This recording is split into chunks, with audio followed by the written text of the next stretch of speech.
Muy buenos días, estimados escuchas. Aquí un día más junto a Javier Orellana en este su programa de siempre, El Mundo Gira, aunque en esta ocasión con un formato especial, puesto que nos adentraremos en temas un poquito más académicos. Ya saben, por aquí en El Mundo Gira, siempre innovando y siempre hablando de lo necesario. En fin, este programa es hecho en relación a un trabajo que me ha asignado en torno al diseño universal para el aprendizaje y el valor que éste tiene dentro del sistema educativo, tal cual como se menciona en el título del programa de hoy. Así que vamos con la pequeña intro e iniciamos, socios.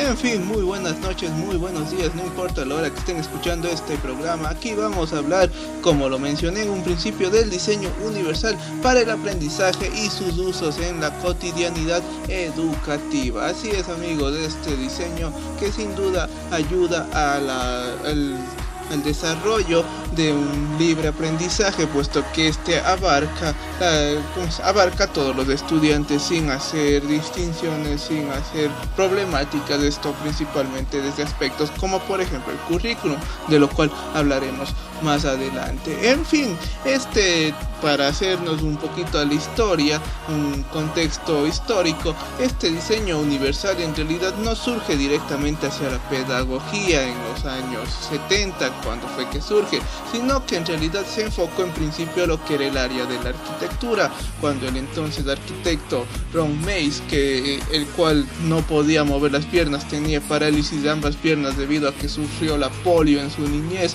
planteó la notoria necesidad de construir edificaciones que no representen ningún tipo de barrera para las personas en general, no solo necesariamente para la gente que padece problemas por ejemplo, motrices en este caso de forma permanente, sino también puede ser para personas que presenten estos problemas de forma personal, como se lo plantea alguien que tal vez esté en sus libres facultades, pero que por algún motivo se rompió una pierna y necesita movilizarse en silla de ruedas o en muletas, como también para cualquier persona, como por ejemplo alguien con un cochecito de bebé poder subir en una rampa, en un ascensor, y a su vez también planteaba las limitaciones que ciertas supuestas herramientas brindaban, como por ejemplo las rampas mal construidas en adecuaciones que no siempre eran las más eficaces. Por eso Ron Mace planteaba de que en su teoría, y más bien en su teoría del diseño universal, que es necesario que los nuevos edificios ya vengan implementados con este tipo de estructuras que faciliten el libre movimiento de las personas. A partir de este movimiento en la arquitectura a finales de los años 70, es que en los principios de los 80 precisamente el concepto es abarcado por la pedagogía, dentro de la cual se lo llega a definir como un enfoque basado en la investigación para el diseño del currículo, es decir, objetivos educativos, métodos, materiales, evaluación, también aquí incluiría de mi parte motivaciones, etcétera, que permite a todas las personas desarrollar conocimientos, habilidades y motivación, e incluso implicación con el aprendizaje que se está dando. Esto es el acorde a lo citado de Rose y Meyer en el año 2002. En fin, a partir de este concepto es que el DUA desarrolla tres principios fundamentales de su aplicación, los cuales a su vez tienen sus propias características y elementos, de manera que permiten al estudiante, al alumno, acceder a una serie de alternativas para el desarrollo de sus respectivos aprendizajes, destrezas, por medio de también pautas y puntos de verificación. Esto desde el currículum, haciéndolo accesible para ellos. En fin, estos aprendizajes, este diseño universal para el aprendizaje se desarrolla en base a tres principios, los cuales son los siguientes: brindar alternativas de representación de la información. También tenemos el proporcionar múltiples alternativas para la expresión de ideas e información, y finalmente mejorar múltiples formas de implicación, es decir, el porqué del aprendizaje, una pregunta que a veces los estudiantes se las hacen al no sentirse implicados identificados, al no sentirse relacionados o al no sentir el por qué aprendo esto, el por qué me hacen estudiar esto si no lo puedo aplicar en la vida. Pues bien, a todo esto va precisamente el diseño universal para el aprendizaje. Ahora vamos a enfocarnos en cada uno de estos tres principios y sus pautas correspondientes. Así que bueno, enfoquémonos en el primero ahora, que es el brindar varias alternativas de representación de la información. Este principio parte de la realidad en la que cada estudiante percibe y comprende la información o los contenidos o conocimientos de forma diferente. Por este motivo es necesario establecer maneras precisamente de representación que faciliten este proceso. Para ello se puede recurrir a las siguientes pautas.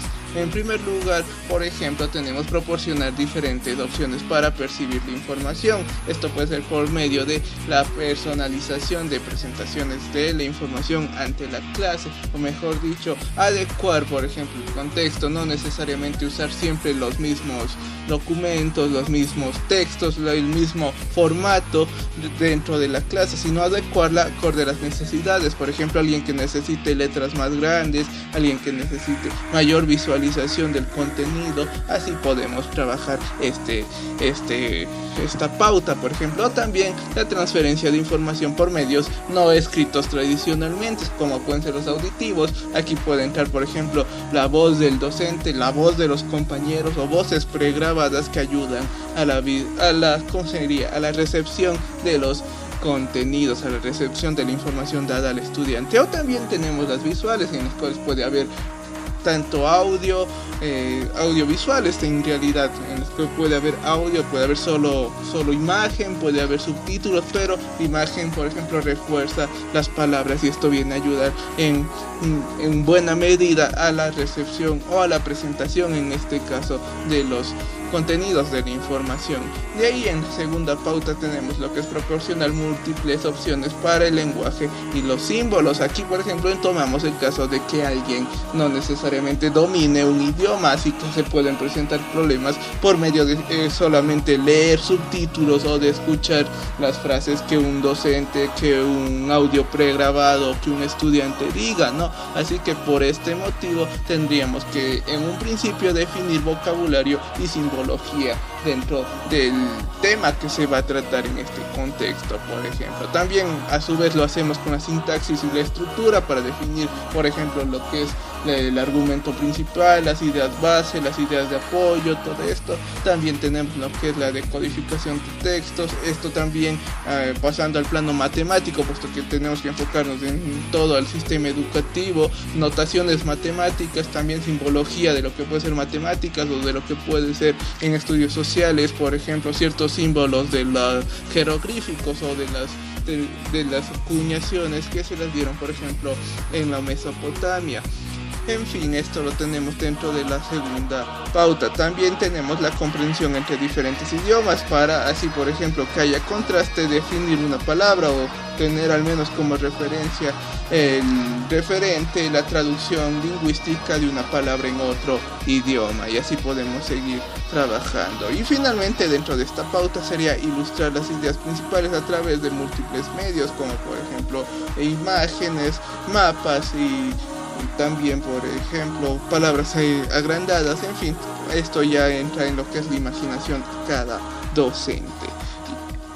Continuando con la siguiente pauta, nos encontramos dentro del mismo principio, proporcionar opciones para la comprensión de los estudiantes. Aquí, ¿en qué queremos decir o en qué nos enfocamos? Por ejemplo, en lo que es conocimientos previos. Así es, amigos, siempre hay que partir del conocimiento previo para trabajar un nuevo conocimiento. Esto se lo ha hablado incluso fuera de esto, el diseño universal de aplicación. Por este motivo se lo menciona, que tenemos que siempre buscar la manera de que los estudiantes, a partir de lo que ellos conocen previamente, ya sea un conocimiento matemático, lingüístico, histórico o biológico, puedan partir hacia lo nuevo. Por esto se lo puede hacer por medio de, por ejemplo, destacar patrones y ideas principales y relacionar estos nuevos conocimientos con los previos, también guiando la información, la visualización y la manipulación de datos.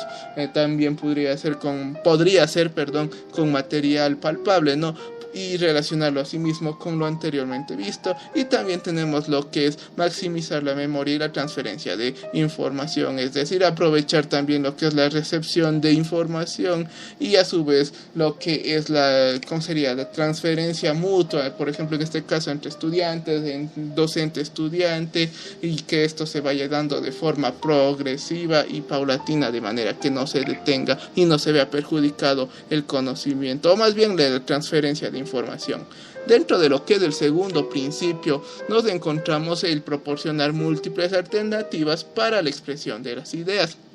Esto consiste en que cada individuo tiene una forma diferente de expresar sus ideas, información o destrezas. Así que por un lado podríamos tener gente que puede compartir su información, conocimiento por medio de forma escrita, pero no necesariamente lo puede hacer de forma oral, y viceversa. Por este motivo, en la práctica docente es preciso proporcionar diferentes opciones para llevar a cabo las tareas de aprendizaje y la forma de expresarlas dentro de un contexto determinado, por ejemplo una exposición en este caso. Para ello tenemos las siguientes pautas. Por ejemplo, la pauta número 4 es proporcionar múltiples medios físicos de acción. Aquí, por ejemplo, si hablamos de proporcionar varios métodos de respuesta, estamos hablando de que no solamente una respuesta, no solamente la participación del estudiante se vea reflejada, por medio de alzar la mano o de responder preguntas en clase alzando precisamente la mano, sino que se le brinde varias alternativas, porque es como se mencionó en un principio, no todos pueden expresar bien sus ideas de forma oral,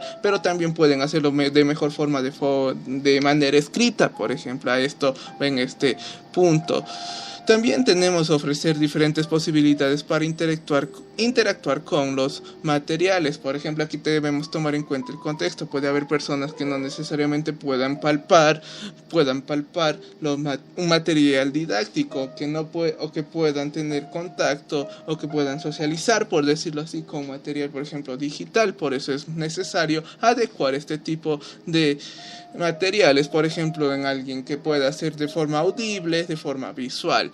También tenemos lo que es integrar el acceso a herramientas y tecnologías de asistencia, precisamente relacionado con lo que mencionaba anteriormente, del hecho de que a veces es necesario ir más allá de lo exclusivamente palpable, usar lo visual, lo sensorial o lo auditivo en este caso. La siguiente pauta dentro de lo que es proporcionar múltiples alternativas para la expresión de ideas hace referencia a las opciones para la expresión y hacer fluida la comunicación que se da dentro del aula de clases, por ejemplo, en este caso, y esto se lo plantea obviamente desde el currículum. A partir de esto tenemos, pues, por ejemplo, utilizar múltiples formas o medios de comunicación, no solamente enfocarnos en lo escrito, en lo oral, también o necesariamente en lo dentro del aula, sino usar varias herramientas, por ejemplo, los medios digitales. También tenemos, pues, las herramientas para la composición y la construcción. Por ejemplo, aquí podemos usar ya partiendo de diferentes estrategias, como por ejemplo lo que es un mapa mental. Se pueden utilizar las varias herramientas, tanto de forma palpable como de forma digital, que existen actualmente a disposición de la sociedad. También tenemos lo que es incorporar niveles progresivos de apoyo en los procesos de aprendizaje, es decir, que siempre haya un nivel de progresión, un nivel gradual de aumento de lo que es el aprendizaje y de lo que también viene a ser aquí se me fue un poco el término correcto, pero bueno, o sea, de que el conocimiento se esté dando de forma progresiva. En fin, también a continuación en la siguiente pauta tenemos lo que es proporcionar opciones para las funciones ejecutivas. Si es que nos preguntamos qué son las funciones ejecutivas, pues estas tienen relación con se me fue un poco la voz, pero estas tienen relación con lo que, básicamente se motiva al estudiante, más bien con las actividades, con las capacidades que el estudiante es capaz de realizar a partir de sus conocimientos dentro del cerebro. Aquí puede que esté desvariando un poco, pero estas capacidades se asocian con la actividad cerebral de una parte del cerebro, como en este caso es el córtex prefrontal, las cuales permiten a los seres humanos superar reacciones impulsivas o a corto plazo, y en su lugar se actúa estableciendo metas u objetivos a largo plazo. Así es, esto es para trabajar en un futuro más progresivo, no enfocarnos necesariamente en el hoy ni en el ahora, sino enfocarnos un poco